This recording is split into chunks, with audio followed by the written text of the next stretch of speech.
Սիրելի հայրենակիցներ, ինչպես գիտեք, այս օրերին Հայաստանի Հանրապետության ազգային ժողովում ընթանում է Եվրոնեստի խորհրդարանական վեհաժողովը եւ մենք այսօր հավաքվել ենք, որպեսզի եւս մեկ անգամ մեր բողոքի ձայնը բարձրացնենք Հայաստանում տիրող բռնապետական ռեժիմի գործողությունների վերաբերյալ։ Գիտեք, որ վերջին շրջանում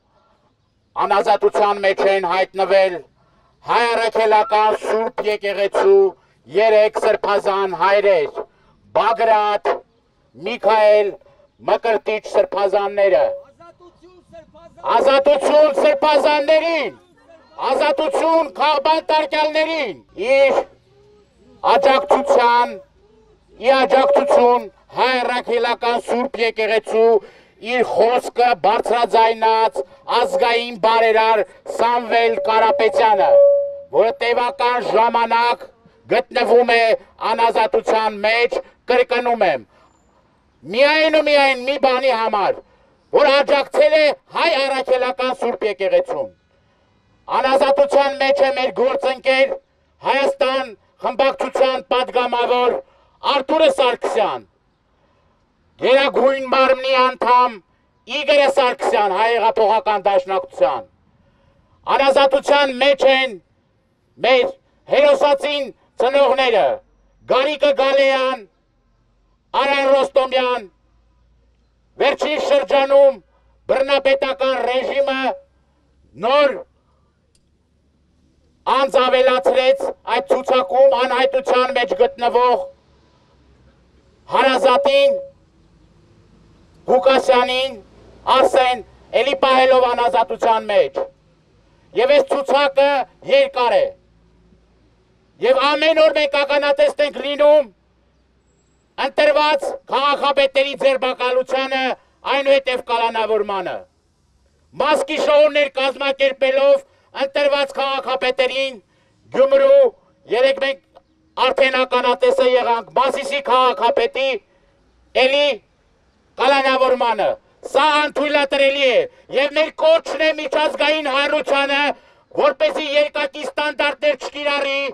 եւ կոնկրետ պատժամիջոցներ կիրառի իշխանական այն ներկայացուցիչների նկատմամբ, որոնք ուղղորդում են դատական համակարգը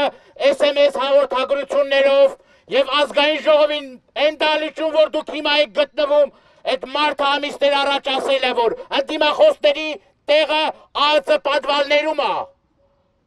Սա միջամտություն է դատական համակարգին։ Բռնապետական ռեժիմը ինչպես է լինում եւ երբ պետք է դուք հասկանաք, որ չեք կարող պաշտպանել մի իշխանության, որը ամեն օր գործում է օրենքից դուրս։ Ես նաև ուզում եմ խոսել Բաքվում պահվող ռազմաքաղաքական ղեկավարության եւ այլ գերիվարված անձանց մասին, որոնք Բաքվի բանտերում խոշտանգումների են ենթարկվում։ Վերջին կառույցը, որ փոքրի շատ է,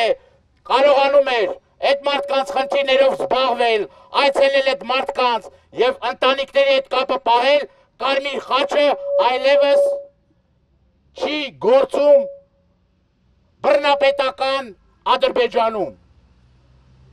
Մենք տեսնում ենք խոշտանգումներ ադրբեջանական բանտում եւ տեսնում ենք ձեր լռությունը, որը անթույլատրելի է։ Ոչ միայն բռնություն են գործադրում, այլ վերջին մեզ ասած տեղեկություններով արդեն այն երանելիության պայմաններում մարդիկ ինքնասպանության փորձեր են իրականացնում։ Եվ մեր կոչն է, որպեսզի